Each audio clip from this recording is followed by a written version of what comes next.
Chapter 2, The Prosthetic Limb. "All right, out we go, Egg," Russell told his cousin condescendingly, grabbing her by the good arm and pulling her along as he wormed his way between crates of miscellaneous cutlery and doodads. "You can't quit now," the girl protested.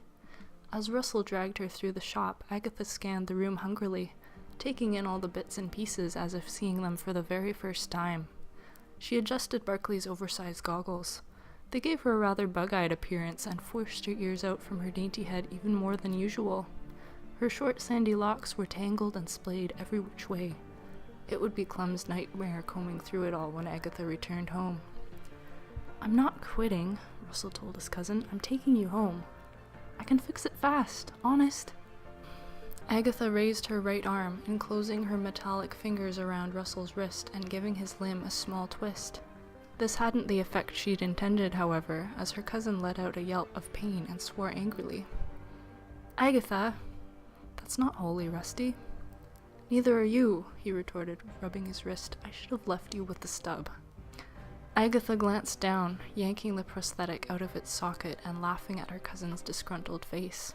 Though his handiwork had managed to do its job so far, the dent in the top portion had left the metal rather sharp. It had cut into Agatha's arm, but she didn't seem bothered much by it. Russell, however, hated the sight of blood. He averted his eyes, taking a deep breath. "Rusty, if you hadn't have done this, I'd still be out of work." Russell wrinkled his nose. "You shouldn't even be in the workforce. Clem should be doing her own sewing." Agatha's mother, Russell's aunt, Clementine Brattle, had been widowed when her husband had died in a horrific factory incident that claimed the lives of nearly 40. This included both of Russell's parents. Neither the boy nor his cousin knew the details of that incident. Clem had kept it from them and would no doubt continue to do so. Agatha spat on the shop floor, making Russell wince. "Clem can kiss my—" "Shh!" Russell cut in before she could finish. He couldn't stop the snigger from spreading across his face, however. Aunt Clementine would go mental if her perfect little daughter called her anything but mummy, or if her nephew called her anything apart from auntie or ma'am. But this didn't stop the two of them from making jokes at Clem's expense whenever she was out of earshot, which was hardly ever. Russell's favorite joke had much to do with the fact that Clem had ears as big as an elephant's and just as bloody effective. Never mind that Agatha had inherited those big ears that stuck out like beacons from her childish face. The 10-year-old's wide smile was enough to persuade people of her inner beauty. Russell ran a hand through his sandy hair, ignoring the grease on his fingers. He would bathe when he arrived home. The water would be chilled, but at least it would feel good to wash off the memory of the broken machine once and for all. "Did you fix it up yet?" Agatha asked sweetly. "Course not. I've still got to get the shafts in sync, not to mention I haven't begun to get the tailpiece attached again." He sighed in frustrated exasperation, pointing a forefinger at her. "The latter is thanks to you. It'll never be the way it was. When Barclay finds out, he'll kill me." "He won't. You've kept it secret." "No thanks to you. Fortunately, he hasn't looked too carefully, or he'd see that the blasted tailpiece of his precious contraption has been knocked off," Russell told her, digging through the heap to procure a rusted screwdriver. The apprentice tinker rolled his eyes and hefted up the tailpiece. Russell pulled a screw out of his apron and began to force the hunk of metal back into place. He could have used Agatha's help. He had taught her a thing or two, and she'd proven to be natural at metalwork, but not today. There was too much at stake to allow his cousin and her clumsy prosthetic anywhere near Barclay's machine. "That was an accident," Agatha pouted. "He'll have my hide when he sees that it's broken." "Not if you're not here."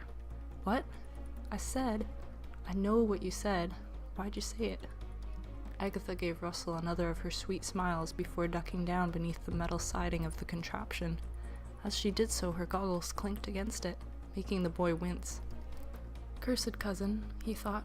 "She should have stuck with sewing. But no, she had to appeal to my good side and persuade me to teach her about tinkering.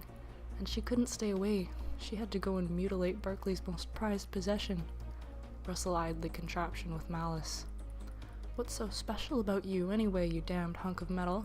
What is your purpose?" he muttered, sorely tempted to bang the screwdriver against the mysterious machine. "Oi, get out there and earn your right to live here," Agatha demanded, placing her good arm on her hip and mocking her mother's high-pitched Cockney accent. Russell laughed and then sighed. It was true. He was beginning to sound like Clem again. While his aunt held a special soft spot for her girl and wanted to keep her away from anything that would soil her hands or her image, she did not hold that same love for her nephew. If Clem knew that Agatha was secretly working in a tinker's shop by night, she'd surely give Russell the strap, which was utterly stupid. Russell was the sole provider for the three of them. He had been ever since the incident. Though Agatha was great at sewing, the girl wouldn't have anything of that. She was built for one thing and one thing only: fixing things. She would sneak out after Russell on drinking night, the one evening of the week that they knew Barkley wouldn't be in his shop. He'd be passed out somewhere until noon the next day. Agatha would beg Russell to teach her all that he knew, and he would begrudgingly do so, but only because it would mean they both got to go home early. Russell understood Agatha's strange desire to get her hands dirty, fixing something up that was meant to be fixed. Yes, Agatha could send a needle through thread just fine, but when she was left to her own devices in the shop, she could do wonders. But Russell's cousin was young and a little too carefree, and that would be the downfall of them both. She had broken off part of Barkley's machine during one of her careless moments. Russell had no idea what she'd been doing in the back room by herself, but according to his deduction skills, she'd bumped a pail off the top shelf and right onto the contraption. This had knocked the tailpiece clean off. Then she'd tried to fix it without first consulting Russell, but had ended up making it a lot worse. And so Russell had dedicated his nights to trying to fix it. He'd told Agatha to stay out of it, however, despite her desire to help. Okay, let's make a deal. You stay out of my way, Ag, and I'll let you stay, but only to fix your arm. Fine, Agatha pouted. And stay in the corner. Don't touch anything. Russell breathed a sigh of relief as Agatha did as she was told, stalking off to the corner and pulling up a stool so that she could pound her arm back into place.